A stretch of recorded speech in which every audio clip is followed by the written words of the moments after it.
సంవత్సరానికి 33,500 కోట్ల రూపాయలు పెన్షన్ మీద ఖర్చు పెడుతున్నటువంటి ఏకైక రాష్ట్రం భారతదేశంలో ఆంధ్రప్రదేశ్ రాష్ట్రం చంద్రబాబు నాయుడు గారి నాయకత్వంలో కూటమి ప్రభుత్వం అని చెప్పడానికి నేను చాలా గర్వపడుతున్నాను.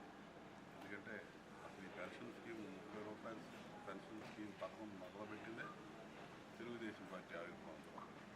ఇదే పెన్షన్ని 1000 రూపాయలు చేసాం, 2000 చేసాం, 4000. ఈ 3 కూడా చంద్రబాబు నాయుడు గారే పెంచాడు.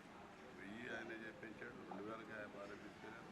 ఇవాళ 4000 రూపాయల పెన్షన్ కూడా చంద్రబాబు నాయుడు గారు ఘనత తెలుగుదేశం పార్టీది, ప్రభుత్వాన్ని. ఇవాళ ఉద్యోగస్తులకి 1వ తేదీ కొద్దిగా లేట్ అయినా ఈ పెన్షన్లు మాత్రం వితంతువులకి వికలాంగులకి ఇచ్చే పెన్షన్ మాత్రం ఎక్కడా కూడా ఆగటానికి వెళ్ళేది. సామాజిక పెన్షన్లు బాధ్యతగా ప్రభుత్వం పనిచేస్తూ ఉంది. దీంతో పాటు అన్ని కార్యక్రమాలు కూడా ఇచ్చిన హామీలన్నీ అమలు చేసుకుంటూ ముందుకెళ్తా ఉన్నాం. ఇవాళ రాష్ట్ర ఆర్థిక పరిస్థితి అస్తవ్యస్తంగా ఉంది. సర్వనాశనం చేసే వ్యవస్థలన్నీ కూడా పాడైపోయింది. అభివృద్ధి పూర్తిగా కుంటుపడిపోయింది గత 2 ఏళ్ల క్రితం. అన్నీ చూస్తూ ఉన్నాము.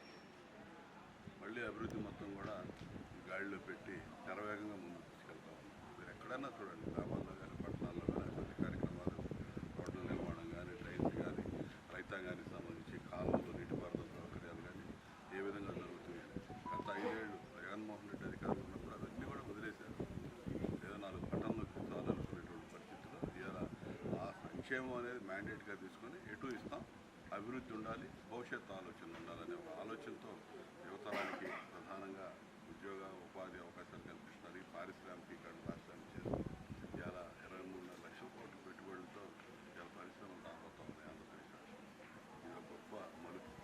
ఇన్ని రకాలుగా కష్టపడి ముందుకు తీసుకెళ్తున్నటువంటి ఈ ప్రభుత్వాన్ని, పార్టీని ప్రజలందరూ కూడా మంచి మనసుతో వెన్నంటి నిలవాలని చెప్పి సందర్భంగా కోరుకుంటున్నాను. పెన్షన్తో పాటు ఈరోజు నేను కొల్లూరు మండలంలో పెన్షన్ కార్యక్రమంలో పాల్గొన్నాం. వేమూరు మండలంలో ఇవాళ అంగవైకల్యం, ఫిజికల్లీ డిజేబుల్డ్ పర్సన్స్కి, ఛాలెంజ్డ్ పర్సన్స్కి ఇవాళ ఉచితంగా ఈ motor cycles, tricycles, motor cycles ఇచ్చేటటువంటి కార్యక్రమం కూడా 7 మందికి మన నియోజకవర్గంలో పంపిణీ చేశాం. అదేవిధంగా స్పోర్ట్స్ పెన్షన్ కూడా సబ్సిడీ అందించడం జరిగింది. రైతాంగానికి సంబంధించి సబ్సిడీ మీద సీడ్ పంపిణీ కూడా ఈరోజు చేయడం జరిగింది. పూర్తిగా రైతాంగం అత్యధిక శాతం ఉన్నటువంటి వేమూరు నియోజకవర్గం రైతులకు అవసరమైనటువంటి అన్ని చర్యలు కూడా తీసుకుంటాం.